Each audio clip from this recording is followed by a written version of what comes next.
Listen to me. Stop scrolling. Stop looking for the next distraction to numb the pain of a life you know you aren't supposed to be living. Stop waiting for the world to give you permission to be great. If you are watching this, it's because you are at a breaking point. You feel like life is happening to you, not for you. You feel like you're a passenger in your own body, watching the years slip away while your dreams collect dust on a shelf of someday. You tell yourself you're tired. You tell yourself the economy is bad. You tell yourself you didn't have the right parents, the right connections, or the right luck. You've become a master at telling the story of why you can't. You're suffering, and I get it. I see the look in your eyes. It's that quiet desperation.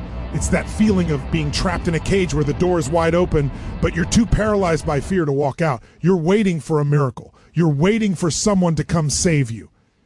Here is the cold, hard truth. Nobody is coming to save you. And that is the best news you will ever hear. Because if nobody is coming to save you, it means you have the power to save yourself. The problem isn't your boss. It isn't your ex. It isn't your bank account. The problem is your psychology. Your life is a direct reflection of your internal state. And right now, your state is weak. You are operating from a blueprint of barely getting by. You are letting the outside world dictate your inside world. Let me tell you a story about a man who lost everything.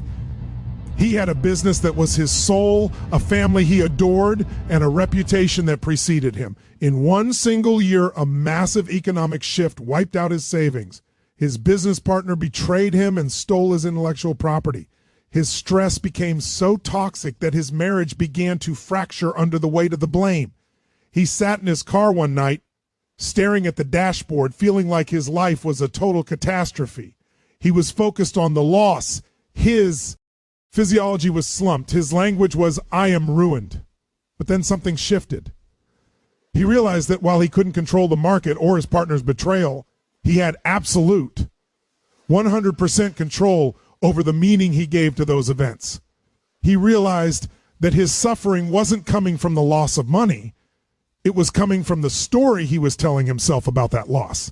He decided in a heartbeat that this wasn't the end. This was the ultimate setup. He changed his state. He stopped being a victim and started being a creator. And within 2 years, he didn't just rebuild, he dominated. He created a life that made his old life look like a warm-up. He didn't change his circumstances first. He changed his psychology first. If you want to take control of your life, you have to master the triad of state. This is the foundation of human performance. It is the three-part system that determines how you feel at any given second.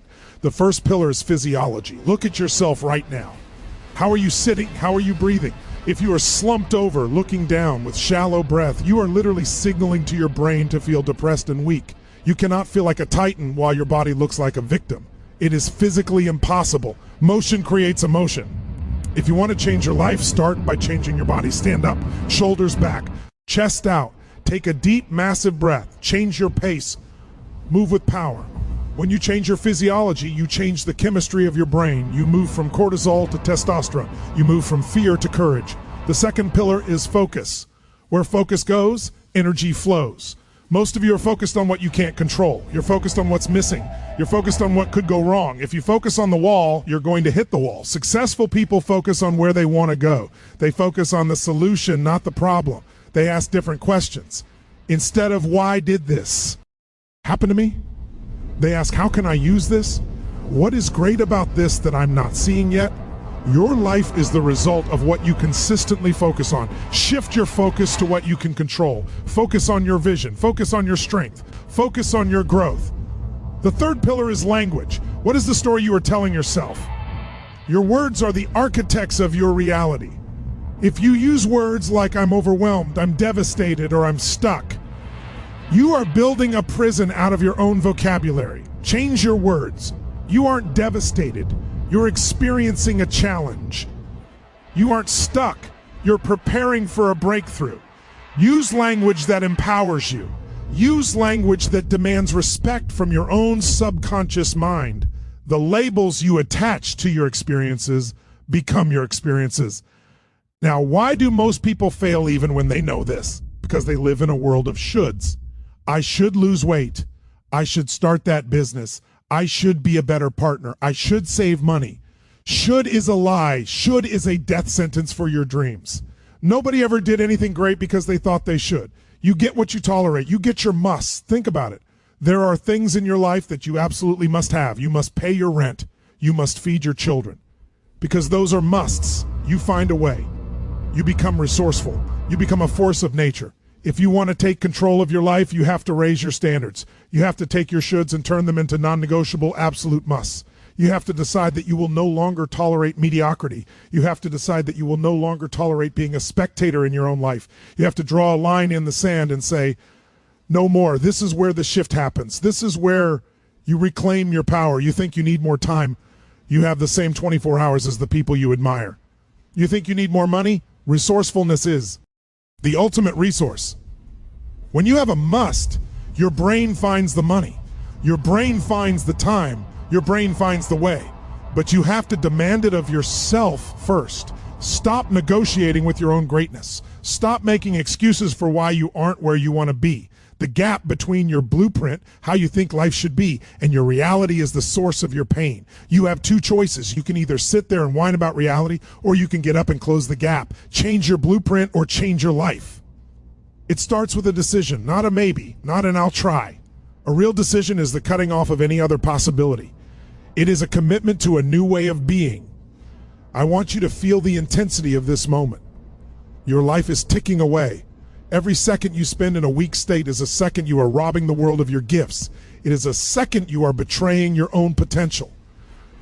What would your life look like if you operated at a level 10 every single day? What would your bank account look like? What would your relationships look like? What would your body look like? That version of you exists. It's not a fantasy. It's a choice. And that choice is made in the triad. It's made in your physiology, your focus, and your language. You have been playing small because you're afraid of the work. You're afraid of the failure. But the only real failure is staying where you are. The only real failure is reaching the end of your life and realizing you never actually lived it. I am calling you out. I am demanding that you wake up. Take a look at your life right now. What is the one thing you've been avoiding? What is the one should that needs to become a must?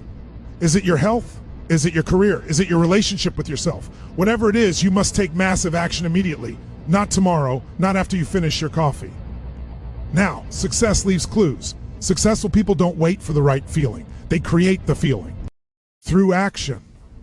They don't wait for confidence. They build confidence through competence and repetition. They master their state. They control the meaning. They raise the standard. You have the power to rewrite your story starting this very second. You are not your past. You are not your mistakes. You are not your circumstances. You are the architect of your future. But you have to own it, all of it, the good, the bad, and the ugly. When you take 100% responsibility for your life, you gain 100% power to change it. If you blame the world, you give the world the power. If you blame your past, you give the past the power. Stop giving your power away. Reclaim it. Stand up. Look at your life. See it for what it is, but not worse than it is. Then see it better than it is and make it that way. This is your time. This is your moment.